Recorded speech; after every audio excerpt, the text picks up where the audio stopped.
I may take the liberty of beginning by saying something about myself and my role in talking to you about philosophical matters,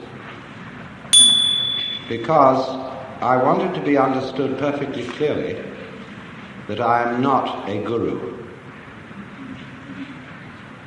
In other words, I talk about what we call these things, and that comprises a multitude of interests concerning Oriental philosophy, psychotherapy, religion, mysticism, etc. I talk about these things because I'm interested in them and because I enjoy talking about them. And every sensible person makes his living by doing what he enjoys doing. And that explains me. Now, in saying, therefore, that I am not a guru, that means also that I'm not trying to help you or improve you. I accept you as you are. I'm not out, therefore, to save the world. Of course, when a stream, a bubbling spring, flows out from the mountains, it's doing its thing. And if a thirsty traveller helps himself, well, that's fine. When a bird sings, it doesn't sing for the advancement of music. But if somebody stops to listen and is delighted, that's fine. And so I talk in the same spirit. I don't have a group of followers. I'm not trying to make disciples. Because I work on the principle of a physician rather than a clergyman. A physician is always trying to get rid of his patients and send them away healthy to stand on their own feet. Whereas a clergyman is trying to get them as members of a religious organization so that they will continue to pay their pledges, pay off the mortgage on an expensive building, and generally belong to the church, boost its membership, and thereby prove by sheer weight of numbers the veracity of its tenets. And my objective is really to get rid of you, so that you won't need me or any other teacher. I'm afraid some of my colleagues would not approve of that attitude, because it is widely believed and said that in order to advance in the spiritual life, whatever that is, it is essential that you have a guru, and that you accord to that guru perfect obedience. And so I'm often asked the question, is it really necessary to have a guru? I can answer that only by saying, yes, it is necessary if you think so. In the same spirit as it is said that anybody who goes to a psychiatrist ought to have his head examined. Of course, there is more in that saying than meets the ear. Because if you really are sincerely concerned with yourself and are in such confusion that you feel you have to go to a psychiatrist to talk over your state, then of course you need to go. Likewise, if you are in need of someone to tell you what to do to practice meditation or to attain a state of liberation, nirvana, moksha, or whatever it may be called, and you feel that necessity very strongly, then you must do it, because as the poet William Blake said, the fool who persists in his folly will become wise. However, I do want to point this out. What is the source of a guru's authority? He can tell you that he can speak from experience, that he has experienced states of consciousness which have made him profoundly blissful, or understanding, or compassionate, or whatever it may be. And you have his word for it. And you have the word of other people who likewise agree with him. But each one of them, and you in turn, agree with him out of your own opinion. and by your own judgment. And so it is you that are the source of the teacher's authority. And that is true whether he speaks as an individual or whether he speaks as the representative of a tradition or a church. You may say that you take the Bible as your authority, or the Roman Catholic Church. And the Roman Catholic following very often says that the individual mystical experience is not to be trusted because of its liability to be interpreted in a whimsical and purely personal way, and that it has to be guarded against excesses by the substantial and objective traditions of the Church. But those traditions are held to be substantial and objective only because those who follow believe it to be so. They say so. And if you follow it, you say so. So the question comes back to you. Why do you believe? Why do you form this opinion? Upon what basis does all this rest?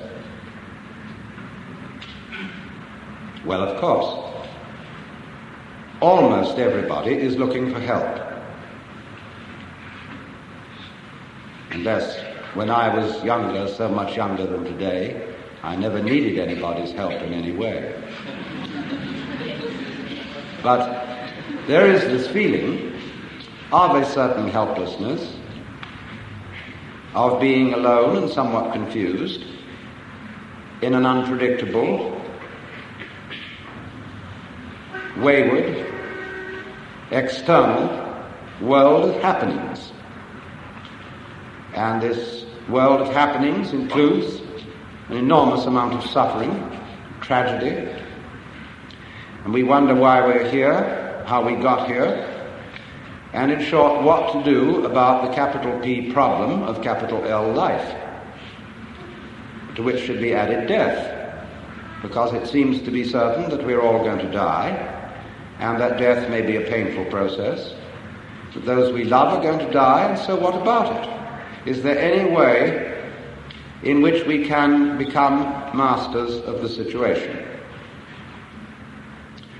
Well, there are all sorts of ways of trying to escape from the human predicament of being a lonely, isolated consciousness in the midst of this enormous and wayward not-self. We can, of course, try to beat the game on a material basis by becoming very wealthy or very powerful. We may resort to all kinds of technology to get rid of our sufferings, hunger, pain, sickness, and so forth. But it will be noticed that as we succeed in these enterprises, we're not satisfied. In other words, if you feel at this moment that an increase in income would solve your problems, and you got an increase in income, this would give you a pleasant feeling for a few weeks. But then, as you well know, if that's ever happened to you, the feeling wears off. And you may stop worrying about paying your debts and start worrying about whether you will get sick. There is always something to worry about. And if you are very rich indeed, you've still got the anxiety about sickness and death, and also anxieties about revolution, and about whether the Internal Revenue Service will take it all away from you, or catch you for cheating on your taxes, or put you in prison for no good reason. There is always this worry. And so you realize that the problem of life does not really consist in your external circumstances, because you worry whatever they are. The problem consists rather in what you call your mind. Could you, by some method, control your mind so that you won't worry? And how on earth would you do that? Well, there are those people who tell you that the best answer is to think positive thoughts, to be peaceful, to breathe slowly and hum gently, and get yourself into a peaceful state of mind by repeating affirmations such as all is light, all is God, all is good, or whatever it may be. But unfortunately, It doesn't always work because you have a nagging suspicion in the back of your mind that you're simply hypnotizing yourself and whistling in the dark. What the Germans call a Hintergedanke, which is a thought concealed way, way back behind your intellect, but it has a gnawing persistence.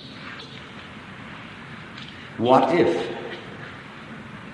And so you realize that this matter of controlling the mind is no superficial undertaking, because although you may be able to smooth the ruffles of your consciousness, there is beneath that a vast area of unconsciousness which erupts as unpredictably as events in the external world.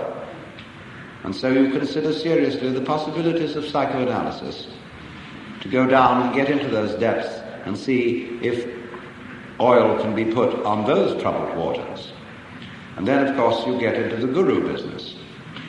You have to go to someone against whose mirror you can reflect those aspects of yourself of which you are not directly aware. So as the process goes on, you find there is something awkward about all this. And this awkwardness can be expressed in many different ways. One of them is this: how on earth are you to get at yourself, to do something about yourself? Because it's a project not unlike trying to pierce the point of a pin with the point of the same pin.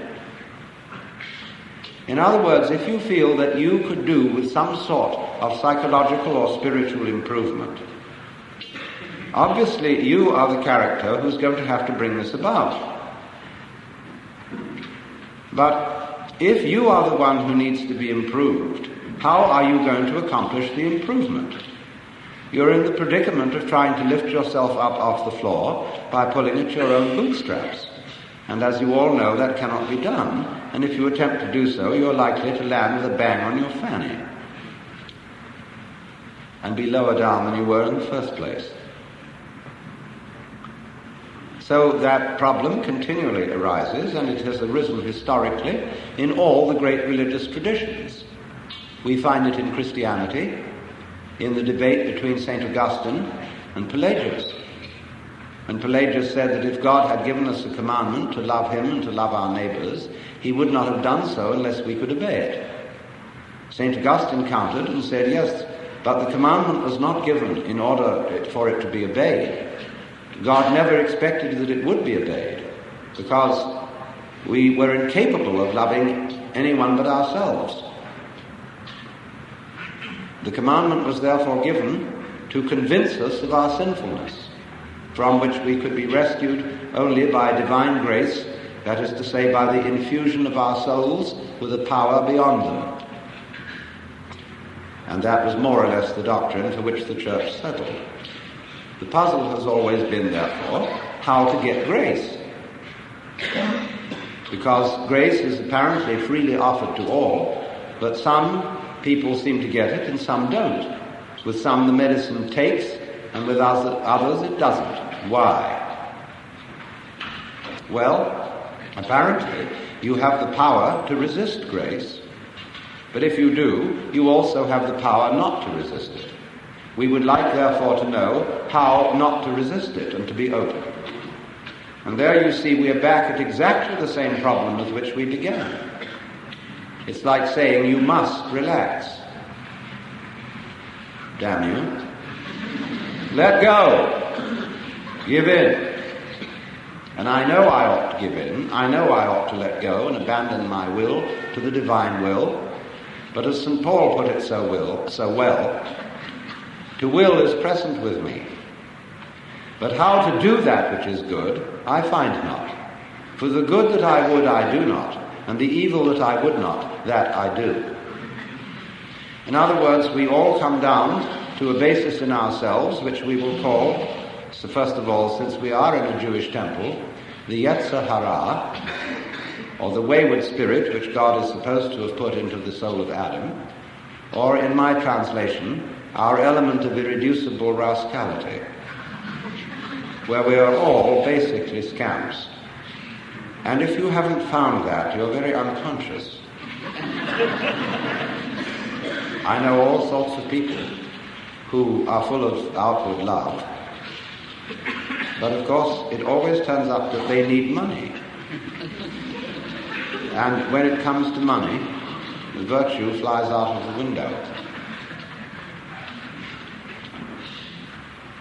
So we do have that element in ourselves. We know it very well.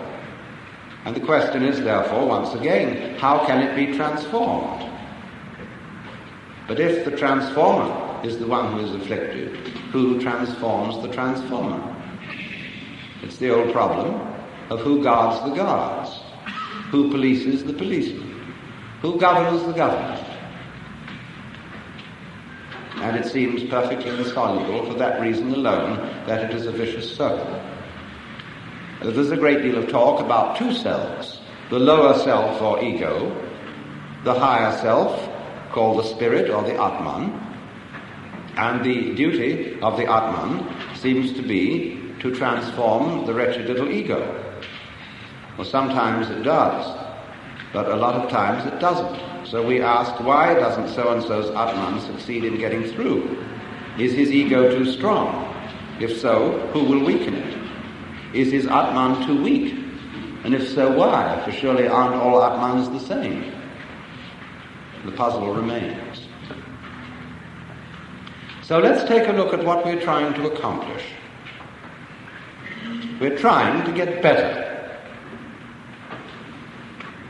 We are out after that type of experience which we will call the positive, the good, the light, the living. And to get away from the negative, the evil, the dark, and the dead. Unfortunately, however, human experience, human consciousness, knows by contrast. We are equipped with a nervous system where the neurons either fire or don't fire. All that we are aware of is made up of an extremely complicated arrangement of yes and no. And by recording on magnetic tape impulses, there are areas where there is a pulse and there are areas where there is not a pulse. And by so doing, we can tape almost any form of human experience. In other words, we can put colored television on a tape so that it is all reduced to a matter of yes and no. And you will understand, of course, that that is the philosophy of the Chinese Book of Changes, the I Ching, which represents all the situations of life in terms of combinations of the yang, or positive principle, and the yin, or the negative principle. Interestingly enough, a Latin translation of the I Ching was read by the philosopher Leibniz. And from this he invented binary arithmetic, wherein all numbers can be represented by 0 and 1. And that is the number system used by the digital computer, which lies behind all our electronic ingenuity. This great extension of the nervous system, which is based on the same principle. But you see what we are trying to do. We are trying to have yang without yin. We are trying to arrange a life game in which there is winning without losing. Now, how can you arrange such a state of affairs? A game in which everybody wins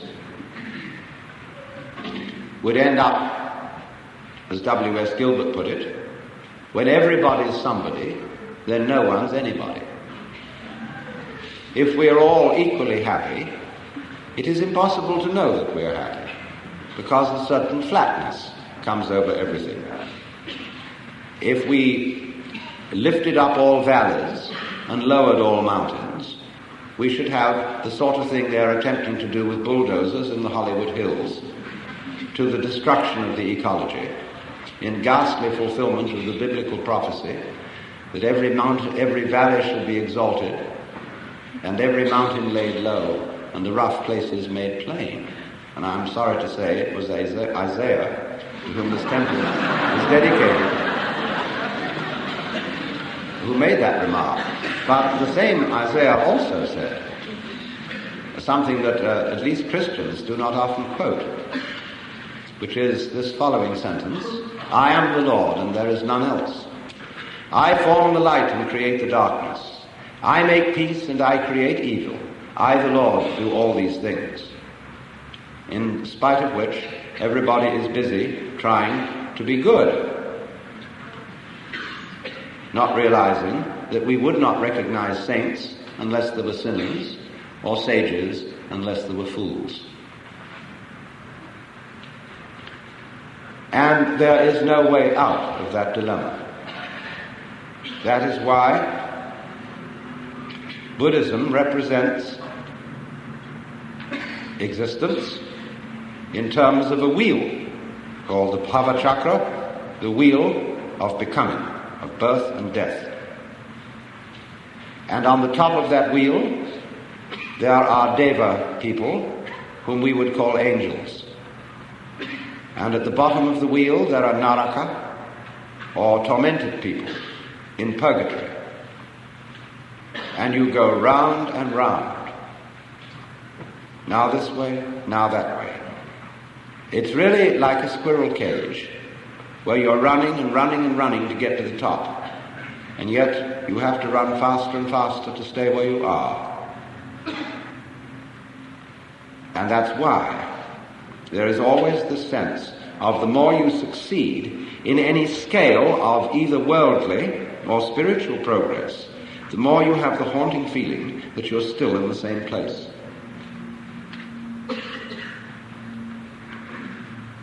So you think, now there must be some way out of that. Perhaps there's something ambitious and proud and wrong in aspiring to be enlightened or compassionate. Perhaps there's a great dose of spiritual pride in that I, by my efforts, could make myself into a Buddha or a saint.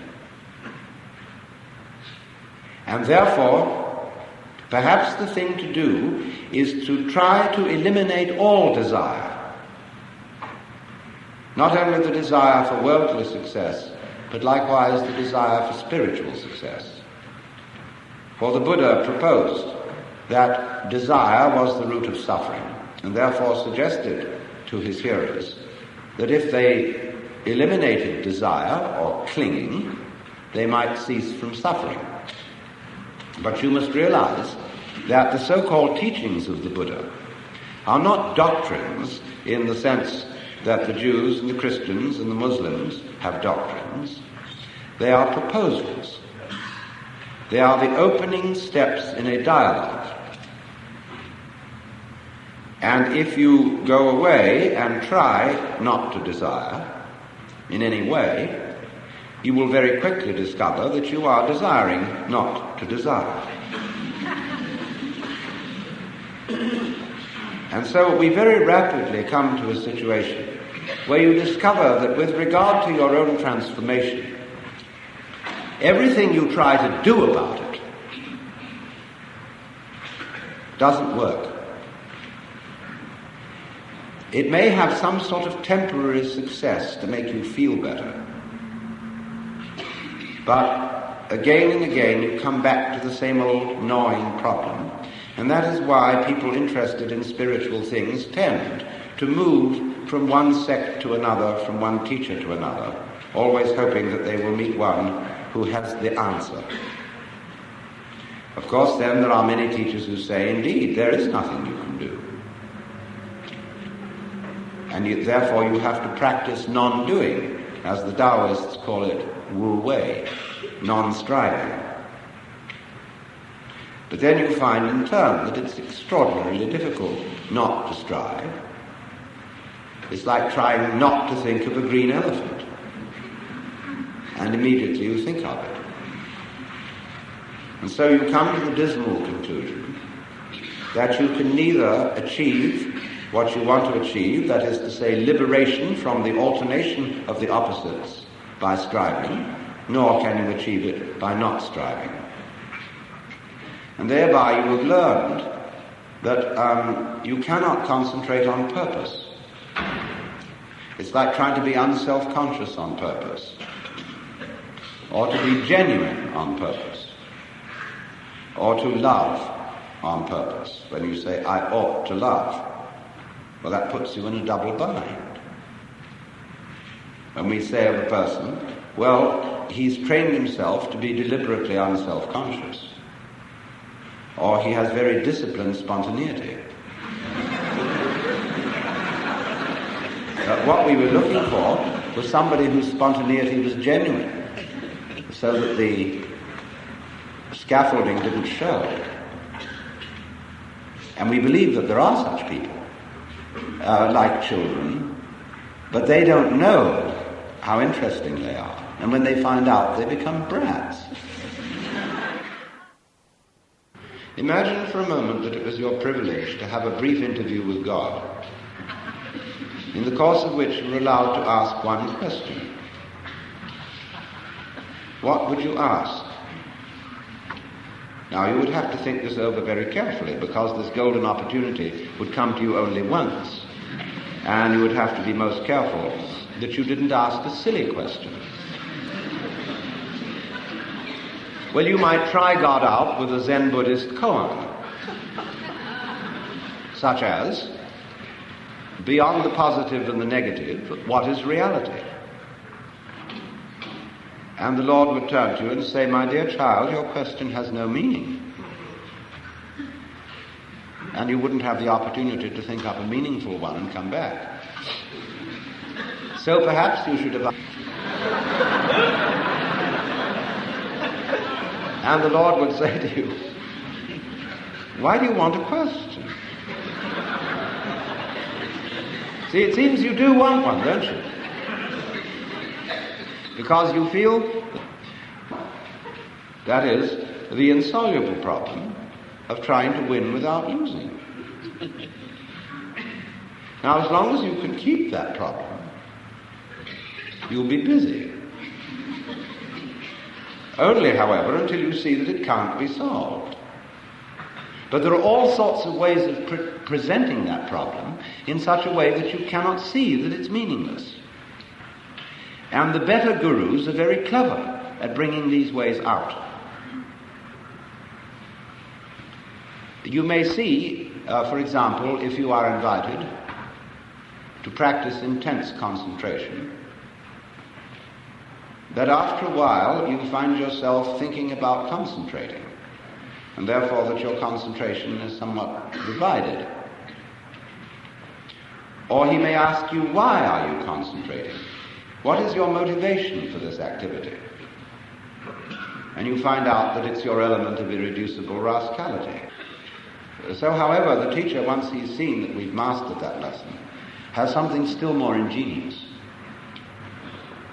He says, now, you have actually made progress, because finding out that you could not really concentrate was valuable because it began to prick the illusion of your ego.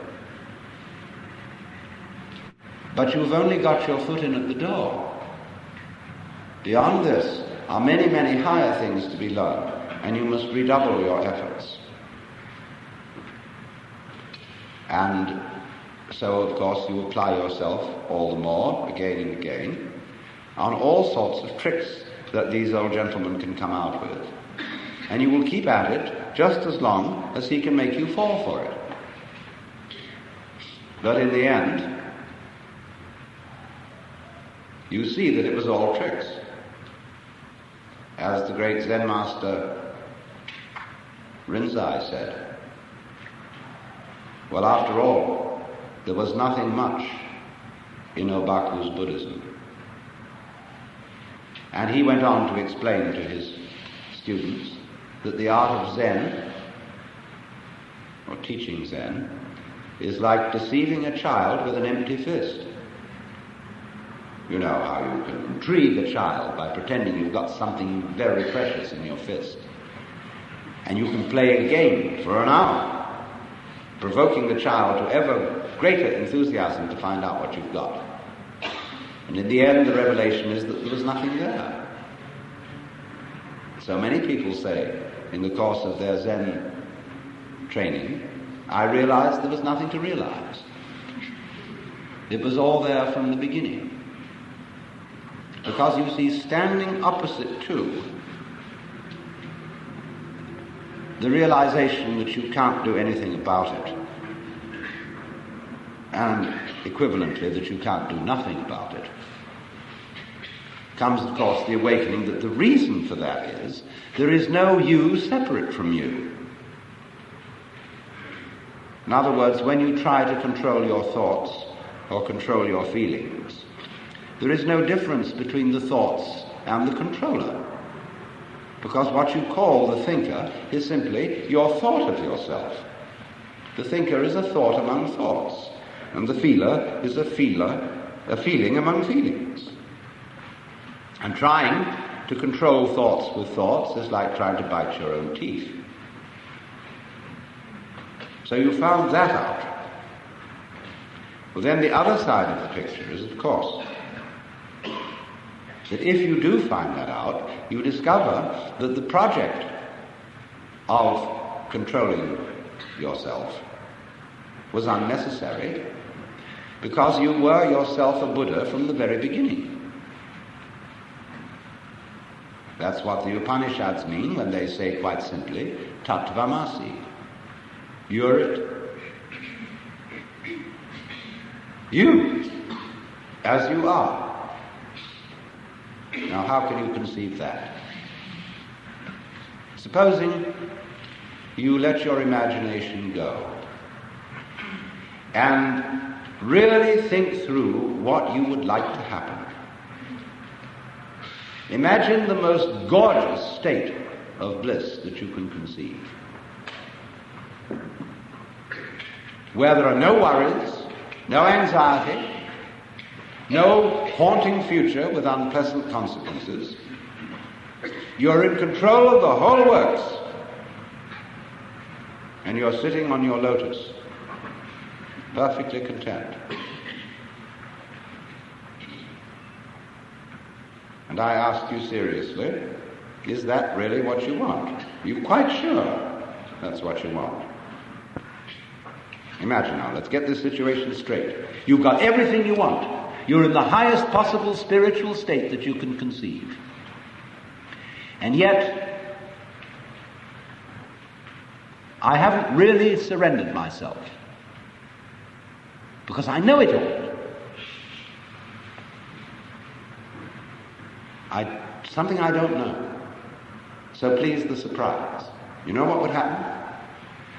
You would find yourself sitting here in this building tonight, feeling exactly the way you feel.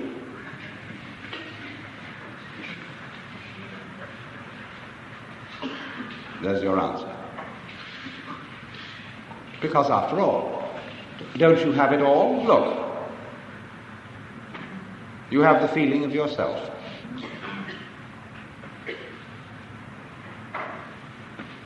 But the feeling of self depends on there being at the same time a contrast, the feeling of other.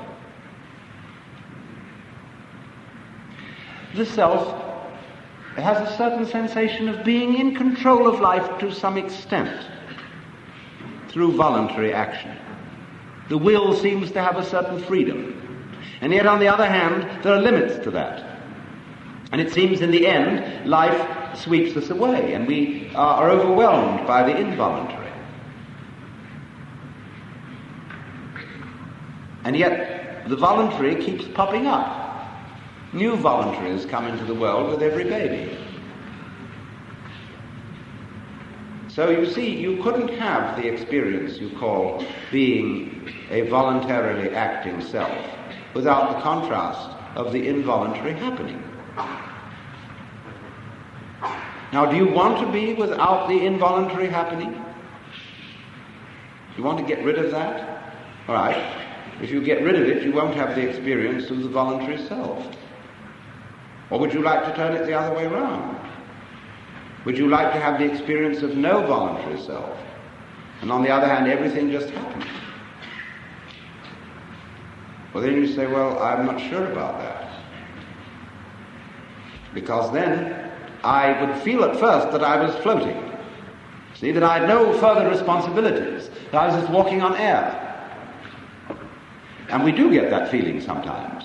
If you take the ideas of determinism and fatalism to their final conclusion, you do have that sense of freedom from all responsibility, freedom from worry and care.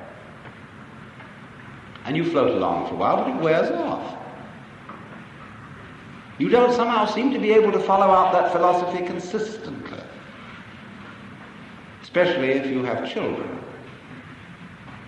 And somehow a society begins to push on you to be responsible, as it pushes on children to be responsible.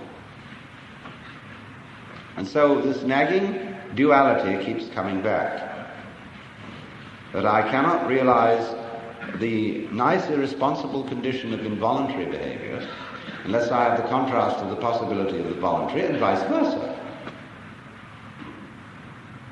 Now what does that mean?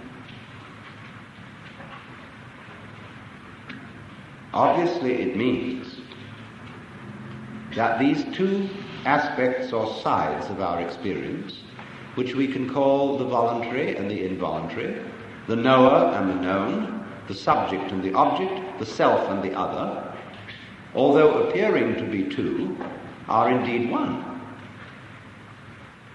Because you can't have one without the other. And when that state of affairs arises, you know at once that there's a conspiracy. That two things which look as different can be are for that very reason the same.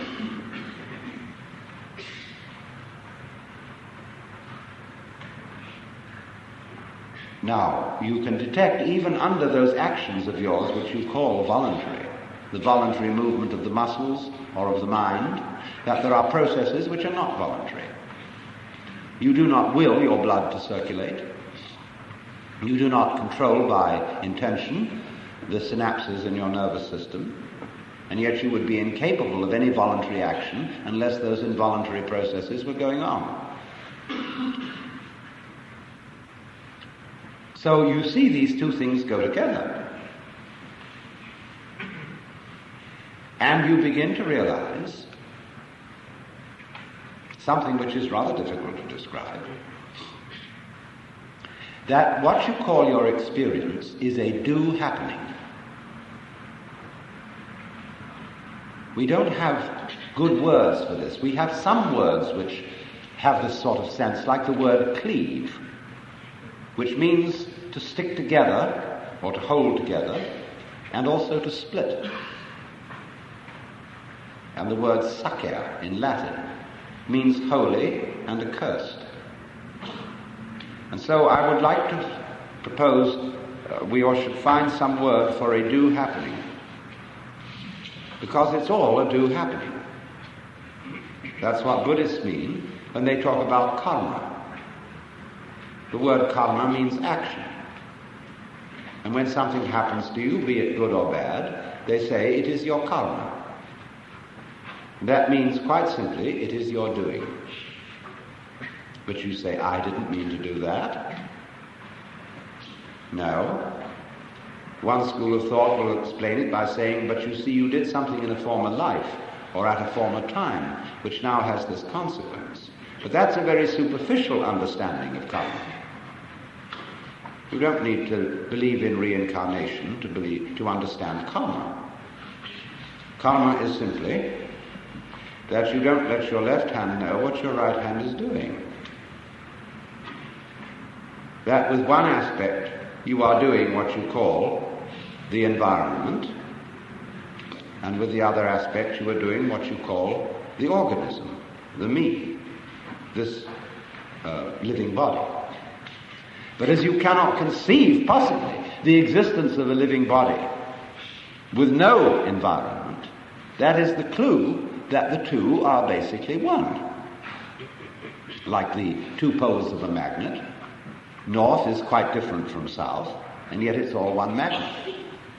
So in precisely the same way, you are both what you do, and what happens to you. So that you have a little game in which you play that what happens to you, that you're not responsible for. That's not you, see? You're only responsible for this side of it. And then you can compete with the other side. What it's like is this.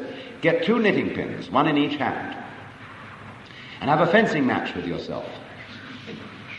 And really sincerely try to stick the other hand. But that other hand must really sincerely be trying to stick the first one and also to defend itself. It's like playing chess with yourself. See? Now, it won't work. You'll come to a sort of standstill unless you decide for your right hand that that's the one that's really going to win. Well, then you've broken the rule of the game, you see? Well, that's what we do. That's what is called by both the Hindus and the Buddhists avidya, ignorance, which really better means ignorance. So what it comes down to, you see, is basically this. Just in the same way that the authority of the Guru is your authority. You did it. So the place where you are in life is where you've put yourself.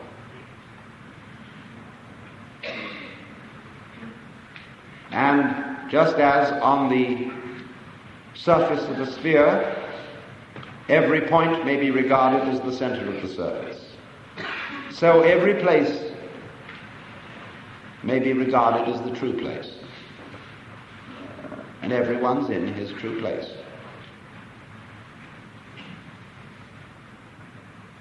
Everybody, in other words, put it in what language you will, is a manifestation of the divine.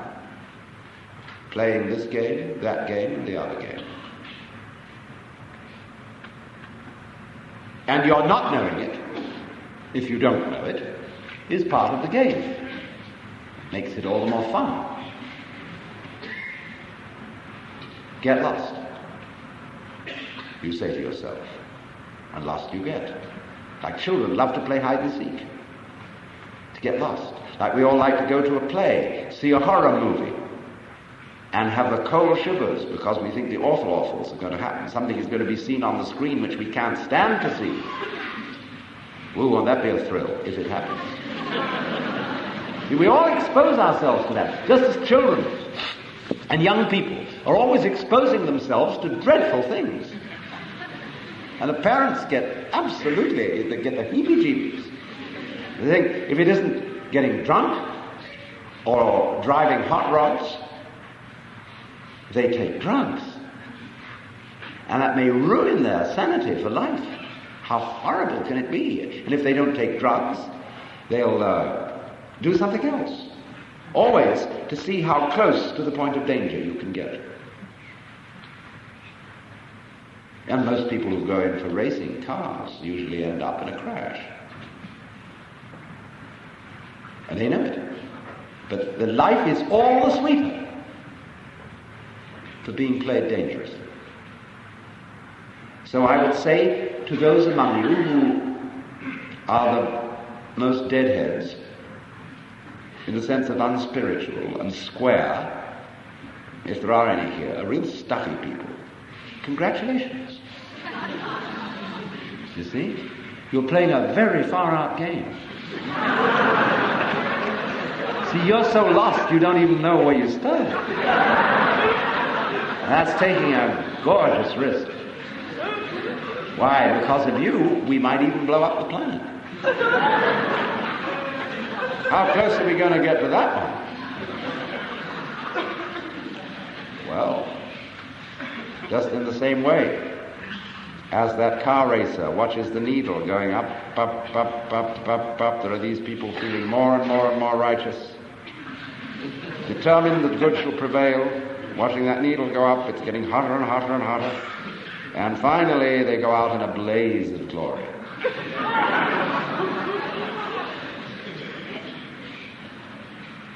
And then when the dust settles, they say, "Whew, that was the close squeak." I mean, that was quite a dream we've woken up from. See, where will we go next? See, that's the point, it's simple. That's why I would say that my function is liberative. I want you to see that it's you. It's not me. It's not Swami so-and-so. It's not Buddha so-and-so. It's not Saint so-and-so. It's you. You do it. As Sir Edwin Arnold put the words into the mouth of the Buddha, you suffer from yourselves. None else compels. None other holds you that you live and die and whir upon the wheel and hug and kiss its spokes of agony, its tire of tears, its nave of nothingness. And when one of the old Zen masters went to his teacher and said, "What is the way to liberation?" The teacher said, "Who is restraining you?" He said, "No one." "If so, why should you ask for liberation?" It all bounces back to you. What do you want? Do you know what you want? Can you think it through? Say exactly what you want. And invariably, you'll get back to the place where you are. Because what you say you want is always the symptom, the expression of what you are now.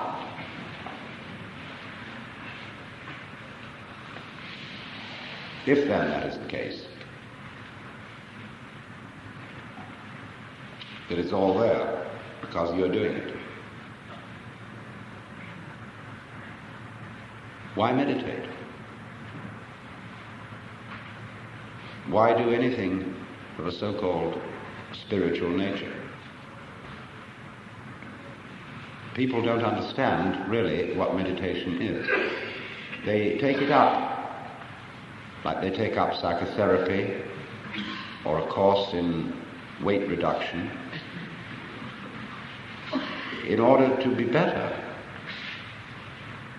But if you do that, you are not practicing what is called jhana or yoga or Zen.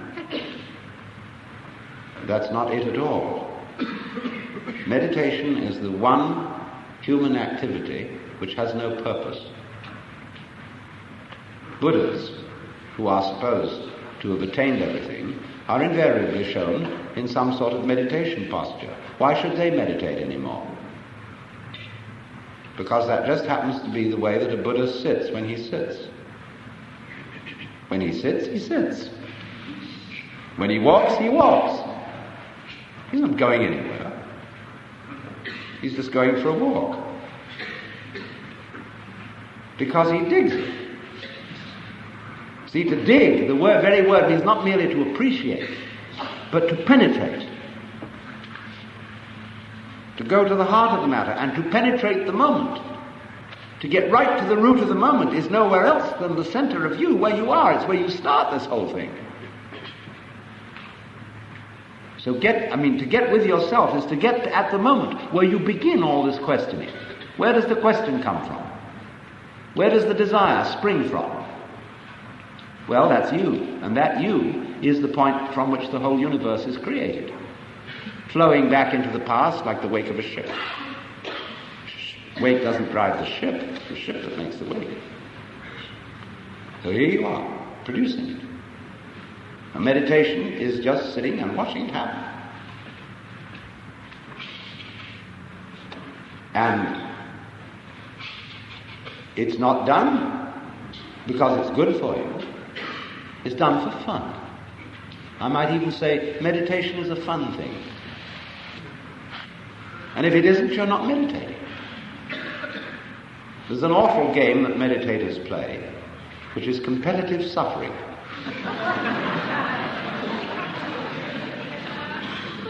They go to some place where they sit for hours on end until their legs ache and practically fall off. And then come back and brag about they sat through all those hours of leg aching. Now, it's very difficult to put down people who are suffering. because after all one has a natural sympathy for pain. But I sometimes want to say, for goodness sake, don't throw your suffering at me in that way and in that spirit. Don't brag about it. Don't one-up me by saying, well, I've suffered more than you have. People do things like that. They say, well, I'm more aware of my shortcomings than you are. I'm more tolerant than you are. I recognize more than you do what a rascal I am. There are every kind of way of one-upping somebody else in order to play the game in which I always win. So once we get into that kind of thing with the meditation scene, we get into hierarchies and ranks and degrees, and who has attained number 7, who has attained number 9, and the expert guru will always put a stage higher than anybody's thought of, so as to see how far your ambition will run. And so this goes on endlessly, until you suddenly wake up and begin real meditation by realizing that you were there, that you do really meditate all the time by virtue of existing all the time. Only you miss that eternal now by always looking for something next minute, expecting a result. Now you can say, let me not expect a result, because one does anyhow. And so you may just as well sit and enjoy it.